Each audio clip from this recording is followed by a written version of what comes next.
இந்த ஜூன் மாதத்துல 10ஆம் தேதி ஆகிய இந்த செவ்வாய்க்கிழமையின் காலை வேளையில தேவ சமூகத்துல வந்திருக்கிற ஒவ்வொருவரையும் கர்த்தர் தாமே ஆசீர்வதிப்பாராக. இந்த நாளிலும் நம்ம தியானிக்கிற கர்த்தருடைய வார்த்தை நம்முடைய பரிசுத்த வேதாகமத்துல ஆதியாகமத்தின் புஸ்தகம் 48ஆம் அதிகாரம் 11வது வசனம். The book of Genesis chapter 48 verse 11. இஸ்ரவேல் யோசேப்பை நோக்கி, உன் முகத்தை காண்பேன் என்று நான் நினைக்கவில்லை, ஆனாலும் இதோ உன் சந்ததியையும் காணும்படி தேவன் எனக்கு அருள் செய்தார் என்றான். அல்லேலூயா.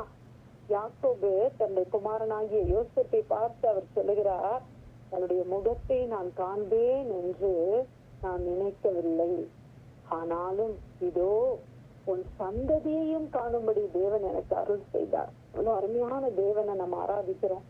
நமக்கு எல்லாம் தெரியும், யோசேப்பினுடைய கதை நமக்கு தெரியும். யாக்கோபுடைய ரொம்ப விசேஷமான குமாரன் இந்த யோசேப்பு. யோசேப்பை அவர் ரொம்ப நேசித்தார் என்று பார்க்கிறோம். அது நிமித்தமாக அந்த சகோதரர்களுக்கு எல்லாம் ஒரு பொறாமை வருகிறது. அவர்கள் எல்லாம் என்ன செய்யறாங்க, அவனை கொன்று போட வேண்டும் என்று தீர்மானிக்கிறார்கள். ஆனால் தேவனுடைய அநாதி தீர்மானம் யோசேப்பின் மேல் இருந்தபடியினாலே அவனை அவர்கள் கொலை செய்யவில்லை, அதற்கு மாறாக அவனை விற்று விட்டார்கள். சகோதரர்கள் சொந்த சகோதரன் என்ன செய்யறாங்க, பணத்துக்கு விற்று போடுகிறார்கள். இவன் வேண்டாம், நமக்கு இவனால நமக்கு பிரச்சனை அப்படின்னு சொல்லி அவனை விற்று போட்டாங்களாம். பிரியமானவர்களே, வந்து அப்பா கிட்ட என்ன சொல்றாங்க, அப்பா யோசேப்பு செத்து போயிட்டான் அப்படின்னு சொல்றாங்க. அவன் யோசேப்புக்காக யாக்கோபு கொடுத்திருந்த அந்த பலவர்ண அங்கியை ரத்தத்துல தோய்த்து கொண்டு வந்து, இந்த இதை மட்டும்தான் நாங்க பார்த்தோம், இது யோசேப்புடையது தானே, நீங்க பாருங்கன்னு சொல்லி அப்பா கிட்ட காட்டுறாங்க.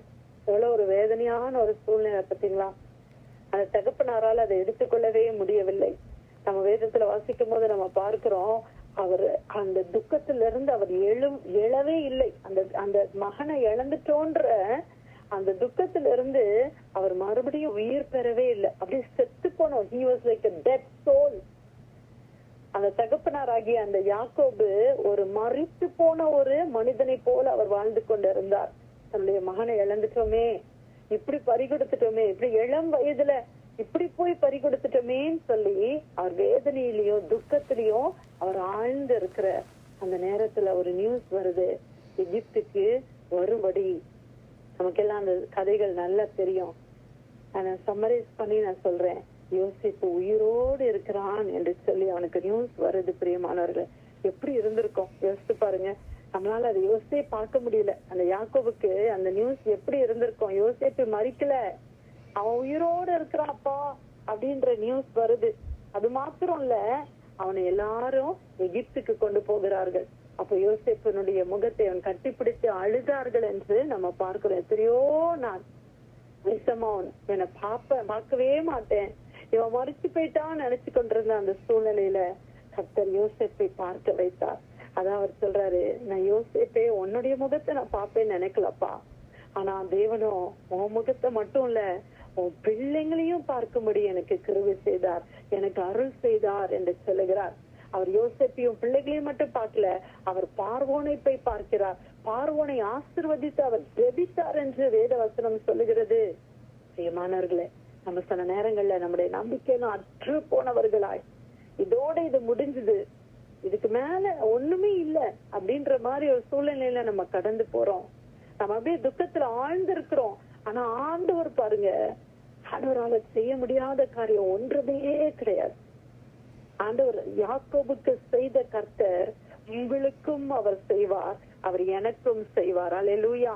எந்த இடம்லாம் ஒரு பட்ட மரம் போல நிக்குதுன்னு நினைக்கிறீங்களோ, எந்தெந்த சாப்டர்ஸ் எல்லாம் என் லைஃப்ல க்ளோஸ் ஆயிருச்சு, இனிமே அதெல்லாம் ஓப்பனே பண்ணாது, எந்தெந்த புக்ஸ் எல்லாம் நீங்க க்ளோஸ் பண்ணிட்டீங்களோ, ஆண்டவர் புதிய ஆரம்பங்களை கொடுக்கிற தேவன், துளிர்விட செய்கிற தேவன். உன்னுடைய சுக வாழ்வு சீக்கிரத்துல துளிர்விடும் என்று கர்த்தர் சொல்லுகிறாரே, அந்த வாழ்க்கையை கர்த்தர் அனுபவங்களை கொடுப்பார். என்னுடைய பிள்ளைகள் எல்லாம் இனிமே ரட்சிக்கப்படுவது அரிது, என் கணவன் இனிமே ரட்சிக்கப்படுவது அரிது, என் குடும்பத்துல இனிமே மாற்றங்கள் வரவே வராது அப்படின்னு நீங்க நினைக்கிறீங்களா?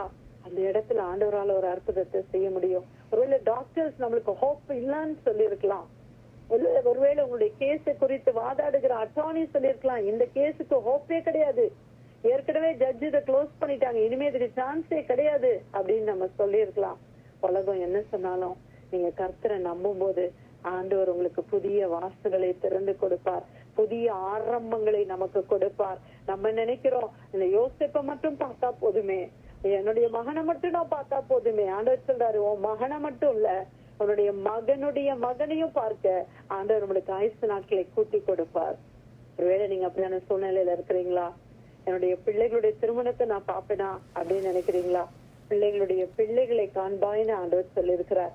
ஆண்டவர் கொடுத்த வாக்குத்தத்தம் நிறைவேறும். தேவனை உறுதியாய் நம்ம இறுக பிடித்துக் கொள்வோம். விசுவாசத்துல தளர்ந்து போகாதபடி இயேசுவை சார்ந்து கொள்ளுவோம். ஆண்டவர் நிச்சயம் நமக்கு அற்புதம் செய்வார். அல்லேலூயா. ஆதியாகமம் 48ஆம் அதிகாரம் 11வது வசனம். இஸ்ரவேல் யோசேப்பை நோக்கி, உன் முகத்தை காண்பேன் என்று நான் நினைக்கவில்லை, ஆனாலும் இதோ உன் சந்ததியையும் காணும்படி தேவன் எனக்கு அருள் செய்தார் என்றான். கர்த்தர் கொடுத்த இந்த அருமையான வார்த்தைக்காய் தேவனுக்கு நன்றி செலுத்தி இந்த பிரேயர்ல வந்திருக்கிற யாராவது நம்ம